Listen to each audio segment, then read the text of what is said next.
Hey everybody, I am back with some more of the Weston game. Last we read, we were finding a little bit about the mystery. Everyone was gathered together for the reading of Sam Weston's will. So we're going to pick back up with Chapter 7. Chapter 7, The Weston Game. 8 card tables, each with 2 chairs, were arranged in the center of the game room. Sports equipment lined the walls. Hunting rifles, ping-pong paddles, billiard cues, full rack, Turtle noticed. Bows and arrows, darts, bats, rackets, all looked like possible murder weapons to the jittery heirs who were waiting to be told where to sit. Theo wandered over to the chess table to admire the finely carved pieces. Someone had moved a white pawn. Okay, he'll play along. Theo defended the opening with a black knight. On hearing Plum's throat-clearing signal, Sydelle Pulaski switched the painted crutch to her left armpit and flipped to a fresh page in her notebook. Shh. 7th. And now, dear friends, relatives, and enemies, the Weston game begins. The rules are simple. Number of players, 16, divided into 8 pairs. Each pair will receive $10,000. Each pair will receive 1 set of clues. Forfeits. If any player drops out, the partner must leave the game. The pair must return the money. Absent pairs forfeit the $10,000. Their clues will be held until the next session. Players will be given 2 days' notice of the next session. Each pair may then give 1 answer. Object of the game, to win. Did you hear that, Crow? Otis Amber said excitedly. $10,000! Now aren't you glad I made you come, huh? Shh! That was Turtle. The object of the game was to win, and she wanted to win. 8th. The heirs will now be paired. When called, go to the assigned table. Your name and position will be read as signed on the receipt. It will be up to the other players to discover who you really are. 1. Madame Sun Lin Hu, cook. Jake Wexler, standing or sitting when not lying down. Grace Wexler did not understand her husband's joke about position. Mr. Hu did, but he was in no mood for humor. $10,000 was at stake. Both pleaded for their absent spouses. Emergency operation. My wife doesn't even speak English. To no avail. Table 1 remained empty and moneyless. 2. Turtle Wexler, witch. Flora Baumbach, dressmaker. Sighs of relief greeted the naming of Turtle's partner, but Flora Baumbach seemed pleased to be paired with the kicking witch. At least, her face was still puckered in that elfin grin. Turtle had hoped for one of the high school seniors, especially Doug Hu. 3. Cristos Theodorakis, birdwatcher. Denton Deere, intern, St. Joseph's Hospital, Department of Plastic Surgery. Theo protested. He and his brother should be paired together. Chris was his responsibility. Mrs. Wexler protested. Dr. D should be paired with his bride-to-be. Denton Deere protested, but silently. If this had been arranged for free medical advice, they, whoever they are, were mistaken. He was a busy man. He was a doctor, not a nursemaid. But Chris was delighted to be part of the outside world. He would tell the intern about the person who limped into the Westing house. Maybe that was the murderer, unless his partner was the murderer. This was really exciting, even better than television. 4. Alexander McSouthers, doorman. J.J. Ford, judge, appellate division of the state Supreme Court. The heirs watched the jaunty doorman pull out the chair for the judge. It never occurred to them that Sandy was a nickname for Alexander, but that couldn't be what Sam Weston meant by it will be up to the players to discover who you really are. Or could it? The judge did not return the chip-toothed smile. Doorman, he calls himself, and the others had signed simple things too. Cook, dressmaker. The podiatrist had even made fun of his position. She must seem as pompous as that intern, putting on airs with that title. Well, she had worked hard to get where she was. Why shouldn't she be proud of it? She was no token. Her record was faultless. Watch it, Josie Joe. Westing's getting to you already, and the game has barely begun. 5. Grace Windsor Wexler, heiress. James Shin Hu, restaurateur. Grace Windsor Wexler ignored the snickers. If she was not the heiress now, she would be soon, what with her clues, Angela's clues, Turtle's clues, Denton's clues, and the clues of Mr. Hu's obedient son. $5,000 lost. Oh well, who needs Jake anyway? She'd win on her own. You'll be happy to know that Mr. Westing was really my Uncle Sam, she whispered to her partner. So what, thought Mr. Hu. $5,000 lost. He should have told his wife about this meeting, dragged her along. Sam Westing, the louse, has cheated him again. Whoever killed him deserves a medal. 6. Berthe Erica Crow, Good Salvation Soup Kitchen. Otis Amber, deliverer. The delivery boy danced a merry jig, but Crow, her sore foot squeezed back into her tight shoe, headed for table 6 with a grim face. Why were they watching her? Did they think she killed Wendy? Could the guilty know her guilt? Repent. Crow limps, Chris Theodorakis noted. 7. Theo Theodorakis, brother. Doug Who, first in all-state high school mile run. They slapped hands and Doug jogged to table 7. Theo moved more slowly. Passing the chessboard, he saw that the white had made a second move. He countered with a black pawn. Maybe he should not have written brother, but like it or not, that was his position in life. Chris was smiling at him in pure sweetness, which made Theo feel even guiltier about his resentment. I guess that makes us partners, Miss Pulaski, Angela said. Pardon me, did you say something? 8. Sydelle Pulaski, secretary to the president. Angela Wexler, none. Angela stepped tentatively behind the secretary, not knowing whether to ignore her disability or to take her arm. At least her crippled partner could not be the murderer, but it was embarrassing being paired with such a... No, she shouldn't feel that way. It was her mother who was upset. She could feel the indignant anger without having to look at Grace, her perfect daughter paired with a freak. What good luck, the hobbling Sydelle Pulaski thought. Now she would really be noticed with such a pretty young thing for a partner. They might even invite her to the wedding. She'd paint a crutch white with little pink nosegays. Denton Deere was troubled. What in the world did Angela mean by none? Once again, Edgar Jennings Plum cleared his throat. Nasal drip, Denton Deere whispered, confiding the latest diagnosis to his partner. Chris giggled. What's the crippled kid so happy about? The intern wondered. 9th. Money. Each pair in attendance will now receive a check for the sum of $10,000. The check cannot be cashed without the signatures of both partners. Spend it wisely, or go broke. May God thy gold refine. A piercing shriek suddenly reminded the Westing heirs of murder. While passing out the checks, the lawyer had stepped on Crow's sore foot. Is this legal, Judge? Sandy asked. It is not only legal, Mr. McSouthers, Judge Ford replied, signing her name to the check and handing it to the doorman. It is a shrewd way to keep everyone playing the game. 10th. Each pair in attendance will now receive an envelope containing a set of clues. No two sets of clues are alike. It is not what you have, it's what you don't have that counts. Placing the last of the envelopes on table 8, the young lawyer smiled at Angela. Sydelle Pulaski smiled back. This makes no sense, Denton Deere complained. 4 clues typed on cut squares of Westing's super-strength paper towels lay on the table before him. Arms and elbows at odds, with fingers fanned, Chris tried to rearrange the words in some grammatical, if not logical, order. Hey, watch it, the intern shouted as one clue wafted to the floor. Flora Baumbach leaped from her chair at the next table, picked up the square of paper, and set it face down before the trembling youngster. I didn't see it, she announced loudly. I really didn't see it. She repeated under the questioning gaze of her partner, Turtle Wexler, which... The word she had seen was plain. The players protected their clues more carefully now. Hunched over the tables, they moved the paper squares this way and that way, mumbling and grumbling. The murderer's name must be there, somewhere. Only one pair had not yet seen their clues. At table 8, Sydelle Pulaski placed one hand on the envelope, raised a finger to her lips, and tilted her head toward the other heirs. Just watch and listen, she meant. She may be odd, but she's smart, Angela thought. Since each pair had a different set of clues, they would watch and listen for clues to their clues. Hee hee hee, the delivery boy slapped his partner on the back. That's us, old pal, Queen Crow and King Amber. What's this, on or no? Doug Who turned a clue upside down, then right side up again. Theo jabbed an elbow in his ribs and turned to see if anyone had heard. Angela lowered her eyes in time. J.J. Ford crumpled the clues in her fist and rose in anger. I'm sorry, Mr. McSouthers, playing a pawn in this foolish game is one thing, but to be insulted with this minstrel show dialect. Please, Judge, don't clit on me, Sandy pleaded.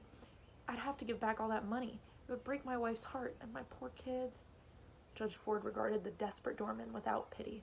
So many had begged before her bench. Please, Judge, I lost my job, my pension. I can't fight no more. Don't quit just because of some nonsensical words. Sticks and stones can break my bones, but words will never hurt me, she had chanted as a child. Words did hurt, but she was no longer a child, nor a hanging judge, and there was always the chance. All right, Mr. McSouthers, I'll stay. J.J. Ford sat down, her eyes sparking with wickedness. And we'll play the game just as Sam Weston would have played it. Mean. Flora Baumbach squeezed her eyes together and screwed up her face. She was concentrating. Haven't you memorized them yet? Turtle didn't like the way Otis Amber's scrawny neck was swiveling high out of his collar. What was Angela staring at? Yes, I think so, the dressmaker replied, but I can't make heads or tails of them. They make perfect sense to me, Turtle said. One by one, she put the clues in her mouth, chewed, and swallowed them. Gibberish, Mr. Who muttered. Grace Windsor Wexler agreed. Excuse me, Mr. Plum, but what are these clues to? I mean, exactly what are we supposed to find? Purple waves, Sandy joked with a wink at Turtle. Mrs. Wexler uttered a cry of recognition and changed the order of two of her clues. It's still gibberish, Mr. Who complained. Other players pressed the lawyer for more information. Ed Plum only shrugged. Then could you please give us copies of the will? A copy will be on file, Judge Ford began. I'm afraid not, Your Honor, the lawyer said. The will will. He paused and tried again. The will not be filed until the 1st of the year. My instructions specifically state that no heir is allowed to see any of the documents until the game is over. No copy? That's not fair. But wait, they did have a copy. A shorthand copy. Sydelle Pulaski had plenty of attention now. She smiled back at the friendly faces, revealing a lipstick stain on her front teeth. Isn't there some sort of a last statement? Sandy asked Plum. I mean, like the intern says, nothing makes any sense. 11th. Senseless, you say? Death is senseless, yet makes way for the living. Life, too, is senseless unless you know who you are, what you want, and which way the wind blows. So on with the game. The solution is simple if you know whom you are looking for. But heirs, beware, be aware. Some are not who they say they are, and some are not who they seem to be. Whoever you are, it's time to go home. God bless you all, and remember this. Buy Westing paper products. Chapter 8. The Paired Heirs. During the night, Flora Baumbach's itsy-bitsy snowflakes raged into a blizzard. The tenants of Sunset Towers awoke from clue-chasing, blood-dripping dreams, bound in twisted sheets and imprisoned by 15-foot snowdrifts. No telephones, no electricity. Snowbound with a murderer. The slow procession looked like some ancient, mysterious rite as partner sought out partner on the windowless stairs, and silent pairs threaded through the corridors in the flickering light of crooked, color-striped candles, the product of Turtle's stint at summer camp. These handmade candles are both practical and romantic, she said, peddling her wares from apartment door to frighten tenants at 7 in the morning. Oh, it's only Turtle. And the colored stripes tell time, which is very handy if your electric clock stopped. Each stripe burns exactly 1/2 hour, more or less. 12 stripes, 6 hours. How much? Not wishing to take advantage of this emergency, I've reduced the price to only $5 each. Outrageous. Even more so when the electricity came on 2 hours after her last sale. Sorry, no refunds, Turtle said. No matter. What was $5 to heirs of an estate worth $200 million? Clues. They had to work on those clues. Behind closed doors. Whisper. Someone may be listening. Not all the heirs were huddled in plotting, puzzle-solving pairs. Jake Wexler had retreated to his office after a long and loud argument with his wife. He sure could have used half of that $10,000, but he wouldn't admit it. Not to her. The forfeited money upset her more than the murder of her uncle, if he was her uncle. 5 floors above, Jake's partner stood before the restaurant's front window, staring at the froth on the angry lake and beyond. No one had bothered to tell Madame Who about the Westing game. Other players were snowbound elsewhere. Denton Deere in the hospital, Sandy at home. No one gave a thought to where Otis Amber or Crow might be. But Sydelle Pulaski was there, thumping her crutch against the baseboards as she limped through the carpeted halls on the arm of her pretty partner. Not 1, but 7 tenants had invited her to morning coffee or afternoon tea. Murderer or not, they had to see Pulaski's copy of that will. 3 lumps, please. Angela drinks it black. Your health? Thank the Lord I'm still able to hobble about. Your job? I was private secretary to the president of Schultz Sausages. Poor Mr. Schultz. I don't know how he'll manage without me. Your shorthand notes? Thank you for the refreshments. I must hurry back for my medication. Come, Angela. One heir had not invited them in, but that didn't stop Sydelle Pulaski from barging into apartment 2D. Hi, Chris. Just thought we'd pop in to see how you're doing. Don't be scared. I'm not the murderer. Angela is not the murderer. And we don't think you are the murderer. Mind if I sit down? The secretary toppled into a chair next to the invalid before he could reply. Here, I stole a macaroon for you. It's so sticky you'll be tasting it all day. I must have 6 strands of coconut between my upper molars. Chris took the cookie. Just look at that smile. It could break your heart. Angela wished her partner had not said that. It seemed so insensitive, so crude. But at least Sydelle was talking to him, which was more than she was able to do. Angela, the fortunate one, standing like a dummy. I know Denton wants to work on the clues with you. He's snowbound too. You very pretty. How did pretty come out? He meant to say nice. Chris bent his curly head over the geography book on his lap. She wasn't laughing at him. It was all right to ask her, because she was going to marry his partner. What are grands? Angela did not understand. Chris fanned the pages of the book to a picture of a wheat field. Grands. Oh, grains. You want to know the names of some grains? Let's see, there's wheat, rye, corn, barley, oats. Oats!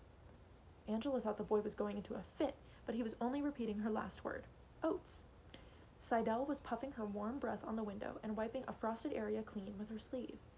There, now you'll be able to watch the birds again. Anything else we can do for you, young man? Chris nodded. Read me shorthand notes. The pretty lady and the funny lady moved quickly out the door. One limped, but it was a pretend limp. He could tell. Not like the limper on the Westinghouse lawn. Oats. Chris closed his eyes to picture the clues. 4 plain grain shed.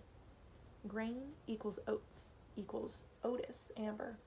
4 plus D from shed equals Ford, but neither the delivery boy nor the judge limped.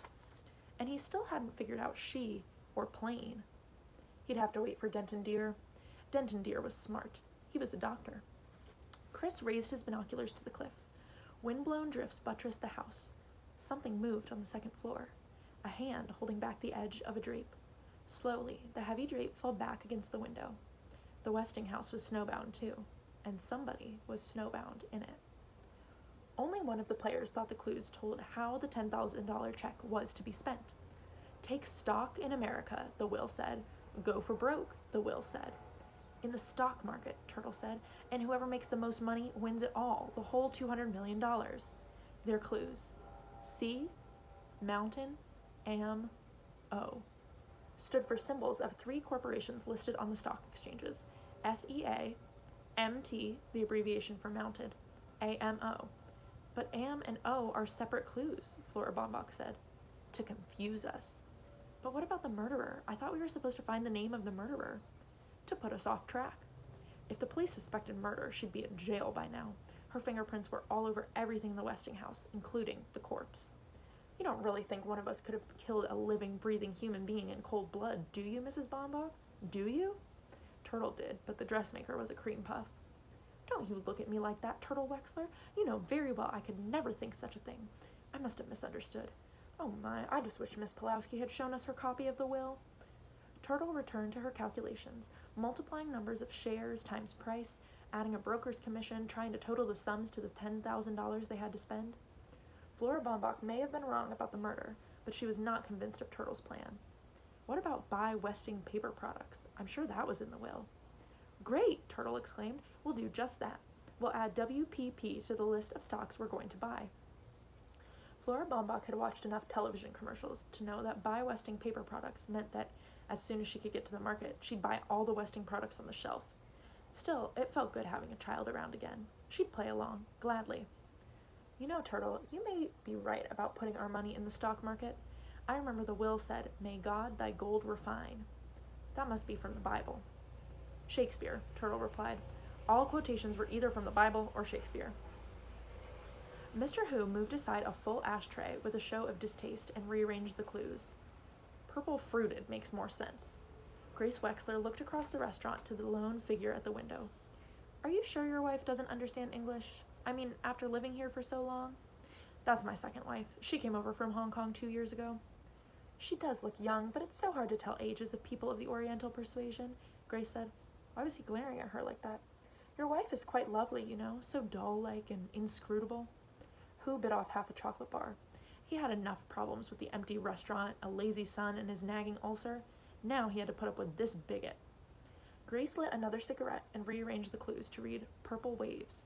You heard that doorman say Purple Waves. It must mean something. And that ghastly secretary was wearing a dress with purple waves last night, not to mention her crutch. You should not speak unkindly of those less fortunate than you, Who said. You're quite right, Grace replied. I thought the poor thing handled her infirmity with great courage. Traveling Mimosa, my future son-in-law says. He's a doctor, you know.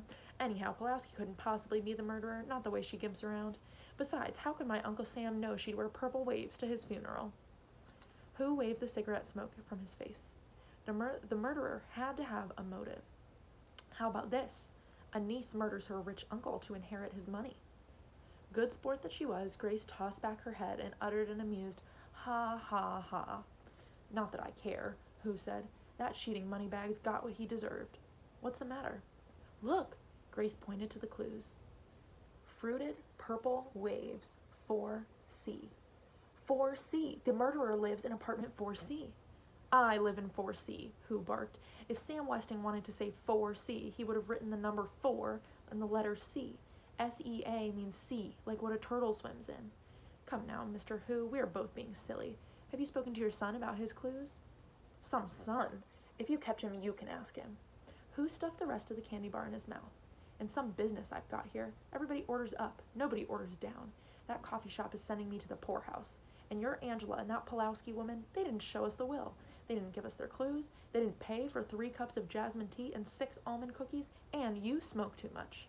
And you eat too much. Grace threw her coin purse on the table and stormed out of the restaurant. Change, that's all he'll get from her. He'd have to beg on his knees before she'd sign Grace Windsor Wexler on the $10,000 check, that madman. Some pair they made, Attila the Hun and Gracie the Useless. Gracie Windclopple Wexler, hair pretender, pretentious heir. First, the money. They signed their names to the check. Half would go into Doug Who's savings account, half would go to Theo's parents. Next, the clues. His N on to the 4. Maybe they're numbers. 1, 2, 3, 4, Theo guessed. I still say on is no, the board track star said. He clapped his hands behind his head, leaned back in the coffee shop booth, and stretched his long legs under the opposite bench. And no is what we got. No real clues, no leads, no will. After 3 cups of coffee, 2 pastries, and a bowl of rice pudding with cream, Sydelle Pulaski had offered nothing in return. Theo refused to give up. Are you sure you didn't see anything unusual at the Westing house that night? I didn't kill Westing, if that's what you mean, and the only unusual thing I saw was Turtle Wexler. I think the pest is madly in love with me. How's that for luck? Get serious, Doug. One of the heirs is a murderer. We could all get killed. Just because somebody zapped the old man doesn't mean he's going to kill again. Dad says... Doug paused. His father's comment about awarding a medal to the murderer might be incriminating. Theo tried another tack. I was playing chess with somebody in the game room last night. Who? That's what's strange. I don't know who. We'll have to find out which one of the heirs plays chess. Since when is chess playing evidence for murder? Well, it's something to go on, Theo replied. And another thing, the will said no 2 sets of clues are alike. Maybe all the clues put together make one message, a message that points to the murderer. Somehow or other, we'll have to get the heirs to pull the clues. Oh, sure, the killer can't wait to hand over the clues that will hang him. Doug rose. Snowbound or not, he had to stay in shape for the track meet. For the rest of the day, he jogged through the hallways and up and down stairs, scaring the nervous tenants half out of their wits. Judge J.J. Ford had no doubt that the clues she shared with the doormen were meant for her, but Sam Weston could toss off sharper insults than skies, shining, brother. His choice of words must have been limited, therefore these clues were part of a longer statement. A statement that named a name. The name of the murderer. No, Weston could not have been murdered. If his life had been threatened, if he had been in danger of any kind, he would have insisted on police protection. He owned the police. He owned the whole town. Sam Weston was not the type to let himself get killed, not unless he was insane. The judge opened the envelope given her by the incompetent Plum, a certificate of sanity dated last week, having thoroughly examined, keen mind and memory, excellent physical condition, signed Sidney Sykes, MD. Sykes, that sounded familiar. The judge scanned the obituary she had cut from Saturday's newspaper. Samuel Weston and his friend Dr. Sidney Sykes were involved in a near-fatal automobile accident. Both men were hospitalized with severe injuries. Sykes resumed his Westingtown medical practice and the post of county coroner, but Westing disappeared from sight. Sykes was Westing's friend, and, she remembered, a witness to the will, but he was also a physician in good standing. She would accept his opinion on Westing's sanity, for the time being at least. Back to the clues. Look at her, the big-time judge, fussing over scraps of Westing's super-strength paper towels. Forget the clues, she said out loud, rising from her desk to putter about the room. Nibbling on a macaroon, she stacked the used coffee cups on a tray. If only that Pulaski person had let her study the will. That's where the real clues were buried, among the veiled threats and pompous promises, the slogans and silliness of that hodgepodge of a will. In his will, Sam Westing implied, he did not state, he implied, that 1, he was murdered. 2, the murderer was one of the heirs. 3, he alone knew the name of the murderer. And 4, the name of the murderer was the answer to the game. The game. A tricky, divisive Westing game. No matter how much fear and suspicion he instilled in the players, Sam Westing knew that greed would keep them playing the game, until the murderer was captured and punished. Sam Westing was not murdered, but one of his heirs was guilty of some offense against a relentless man, and that heir was in danger. From his grave, Westing would stalk his enemy, and through his heirs he would wreak his revenge. Which one? Which heir was the target of Westing's vindictiveness? In the name of justice, she would have to find Westing's victim before the others did. She would have to learn everything she could about each one of the heirs. Who are they? And how did their lives touch Westing's, these 16 strangers whose only connection with one another was Sunset Towers? Sunset Towers, she'd start from there. Good, the telephones are working again. The number she dialed was answered on the first ring. Hi there, this is a recording of yours truly, Barney Northrup. I'm at your service, soon as I get back in my office, that is. Just sing out your problem to old Barney here when you hear the beep. Beep.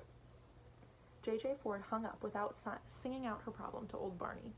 He, too, could be involved in Westing's plot. The newspaper. She would try the newspaper. Surely someone was snowbound there. After 8 rings, a live voice answered. We usually don't supply that kind of information over the phone, but since it's you, Judge Ford, I'll be happy to oblige. Just spell out the names and I'll call back if I find anything. Thank you. I appreciate that. It was a beginning. Sam Westing was dead, but maybe, just once, she could beat him at his own game, his last game. Having found what she wanted in Turtle's desk, Angela returned to her frilly bedroom where Sydelle Pulaski, glasses low on her nose, was perched on a ruffled stool at the vanity table, smearing blue shadow on her eyelids. First, we tackle our own clues, the secretary said, frowning at the result in the threefold mirror. Unlucky from the day she was born, now she had a beautiful and well-loved partner. There was always the chance that they alone had been given the answer. She unsealed the envelope and held it out to Angela. Take one. Angela removed the first clue. Good. Now it was Sydelle's turn. Glory be, she exclaimed, thinking she had the name of the murderer. Her thumb was covering the letter D. The word was hood. Angela's turn.